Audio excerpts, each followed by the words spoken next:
कक्षा 10वीं का अध्याय 2 का नाम है बहुपद। ठीक है ना। इसमें प्रश्नावली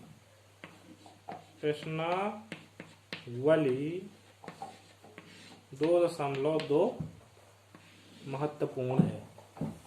ठीक है ना। प्रश्नावली 2.2 महत्वपूर्ण है, जिसमें से प्रश्न नंबर पहला प्रश्न तुमसे क्या कह रहा है। तुमसे पहला प्रश्न कह रहा है कि रखो इसको, इसको रखो तुम, देखो उससे, अभी ना देखो तुम। हाँ, पहला प्रश्न कह रहा है निम्न द्विघात व्यंजकों को के शून्यक ज्ञात कीजिए और शून्यकों तथा गुणकों के बीच संबंध की जांच कीजिए। ठीक है ना।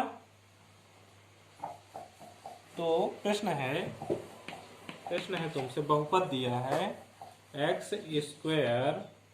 Square minus 2x minus 8। ये बहुपद तुमको दे देगा प्रश्न में। ठीक है ना। और कह देगा तुमसे निम्न द्विघात व्यंजकों के शून्यक ज्ञात कीजिए और शून्यकों तथा गुणकों के बीच संबंध की जांच कीजिए। तो सबसे पहले तुमसे इसका गुणनखंड करने आना चाहिए। सबसे पहले तुमसे इसका गुणनखंड करते आना चाहिए। तो ठीक है ना। तो कैसे करेंगे गुणनखंड? इसके लिए एक ट्रिक है। हमको इससे और इससे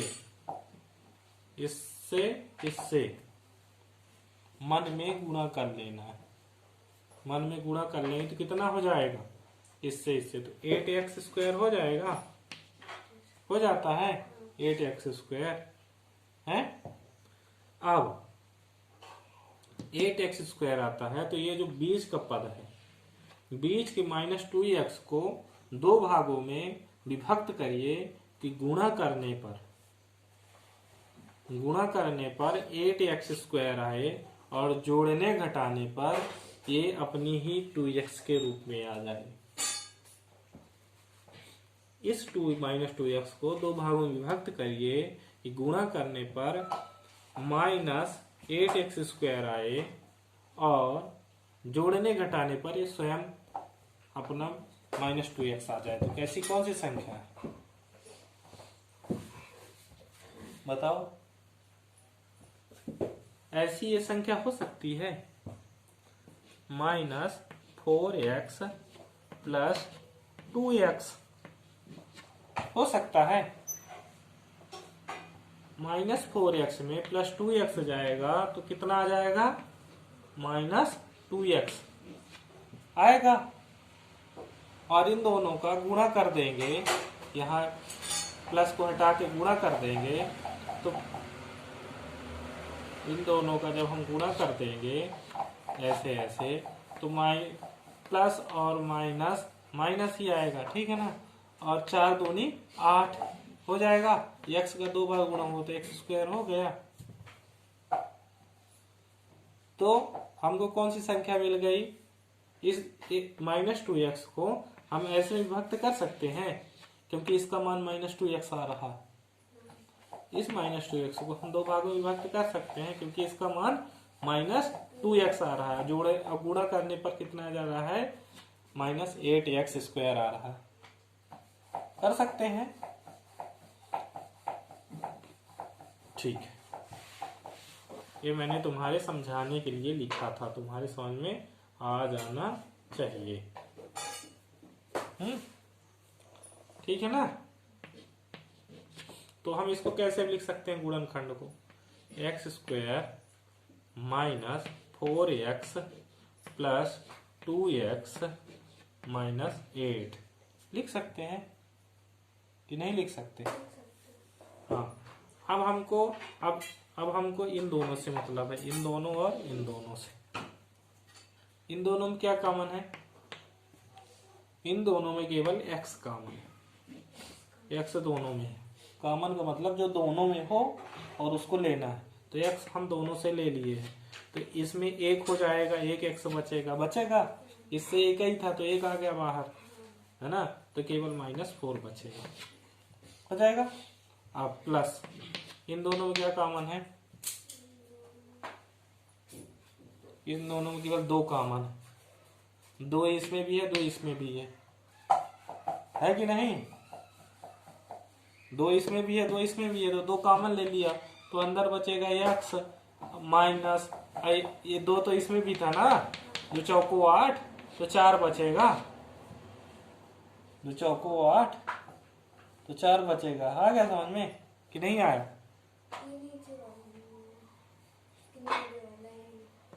इन दोनों से कॉमन लेना, तो इसमें आ गया कॉमन, कैसे ले लिया। अब इसमें क्या, इसमें भी लेना है अपने कॉमन, तो इसमें केवल इसमें भी 2 है ना भाई। ये 8 को इस तरह ना लिख के हम इस तरह 2 गुणे 4 लिख सकते हैं, होगा तो 8 है 8 लिखा था, तो 8 को हम 2 गुणे 4 लिख सकते हैं। तो इन दोनों में अब 2 2 आ गया, समझ में, कॉमन हो गया 2, तो ये 2 बाहर कर लिए, तो अंदर क्या बचा, x -4 बचेगा, ये वाला 4 बचेगा, है आ गया समझ में। तो इतना। अब देखो, अब हमारे पास 2 2 पद थे, 2 2 पद, अब हमारे पास फिर से 2 2 पद हो गए, एक एक पद हो गया, ठीक है ना।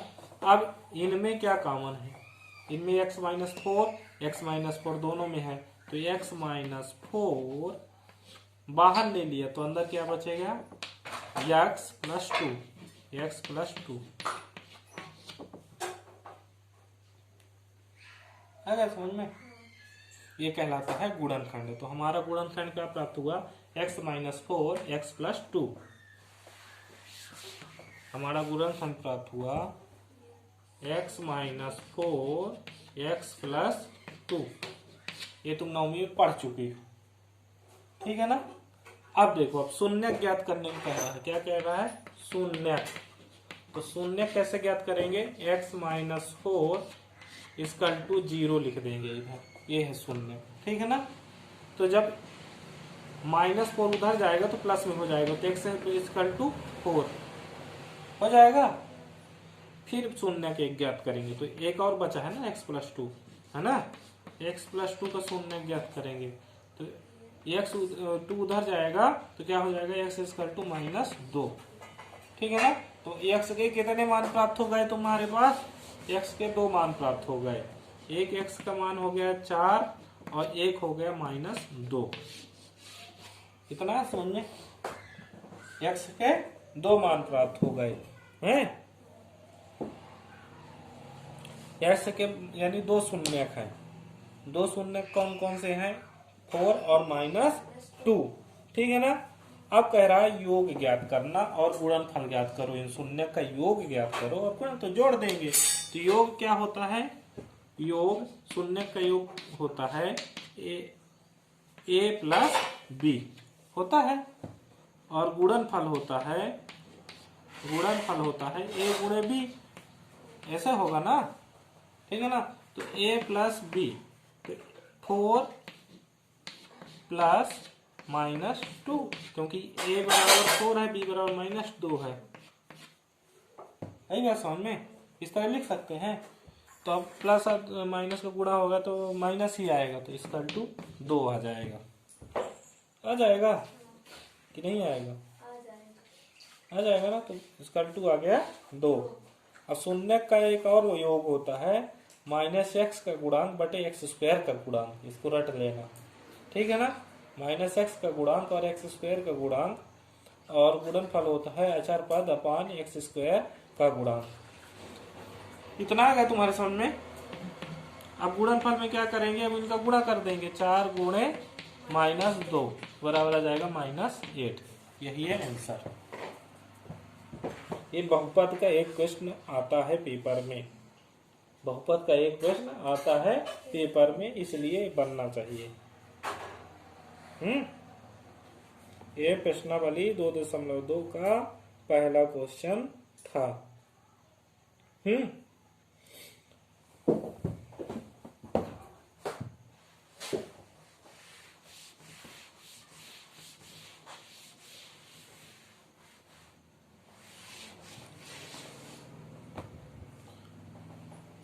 ये तुम्हारे कल के पेपर में आएगा एक प्रश्न। दूसरा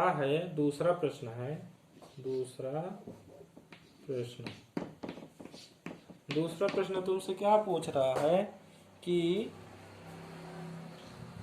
एक द्विघात बहुपद ज्ञात कीजिए। एक द्विघात यानी जिसमें दो घात हो, जिसके शून्यकों के योग तथा गुणनफल क्रमशः दी गई संख्या है। शून्यकों का योग और गुणनफल तुमको दे दिया। योग है तुम्हारा, योग 1/4 और -1, ठीक है ना। ये तुमको सीधे उत्तर दे दिया, इस तरह देगा तुमको, सीधे उत्तर दे दिया तुमको। जैसे हम तुमको ये करके दिखाए हैं ना, शून्यकों का गुणनफल किए, अलग अलग किए, तो हमारा x का मान आया था ना, -4 और 1 2 ऐसे आया था ना। उसी तरह तुमको सीधे दे दिया है मान। कह रहा है कि इसका हमको क्या ज्ञात करना है, योग और गुणनफल ज्ञात करना है, योग और गुणनफल ज्ञात करना है। तो तुमसे बनना चाहिए कि मान लीजिए द्विघात बहुपद क्या हो सकता है, हल द्विघात बहुपद हो सकता है ax² + bx + 1। ये समीकरण है, तुमसे बनना चाहिए, ठीक है ना।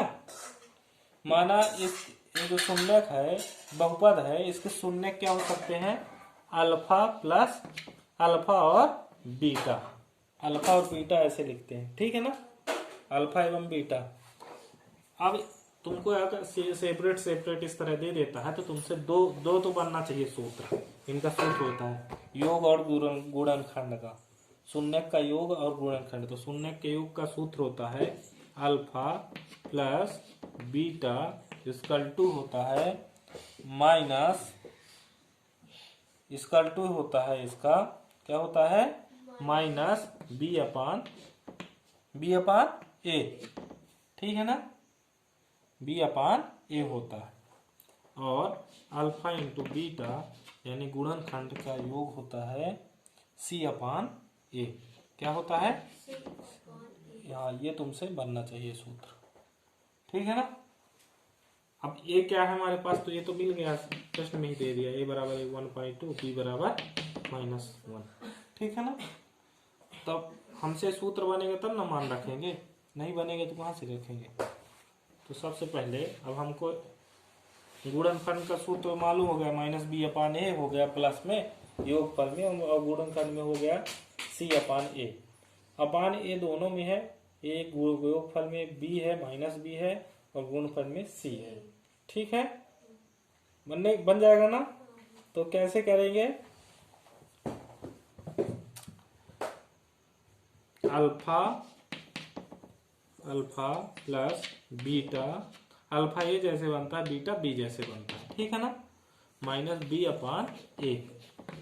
तो माइनस सूत्र ही है, ठीक है ना, माइनस सूत्र ही है, माइनस को लिखना पड़ेगा हमको। अगर यहाँ माइनस लिखा तो ऊपर वाले का माइनस है। b का मान क्या है तुम्हारे पास, -1 है ना, और अल्फा का मान क्या है 1/4। आई बात समझ में, नहीं 1/4। तो माइनस माइनस क्या हो जाएगा, प्लस हो जाएगा, तो 1 बार बचेगा, ठीक है ना। अब इसको हम जब ऊपर लाते हैं 1/4 को, 2 अपान है, एक बड़ा वाला है और एक छोटा वाला। तो जब हम इसको ऊपर लाएंगे तो नीचे वाली संख्या ऊपर आ जाएगी और नीचे वाली नीचे चली जाएगी, ठीक है ना। और एक के नीचे क्या बचेगा, एक ही, एक के अपान नीचे एक ही। इसका मान हम मान लेंगे 1 है, ठीक है ना, इसका मान 1 है। हम इधर लिखेंगे अब, तो 4 इधर हो जाएगा और 3 1 इधर हो जाएगा। आई बात समझ में।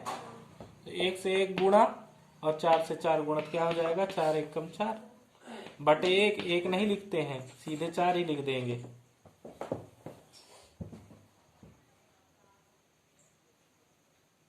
नहीं है बात समझ में, यहाँ पास नहीं आया।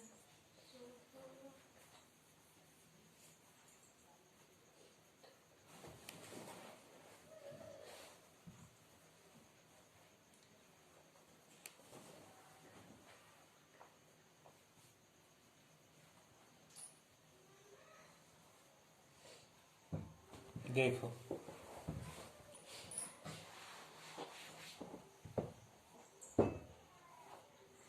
तुमको कुछ नहीं करना है, सीधे मान लिख देना है।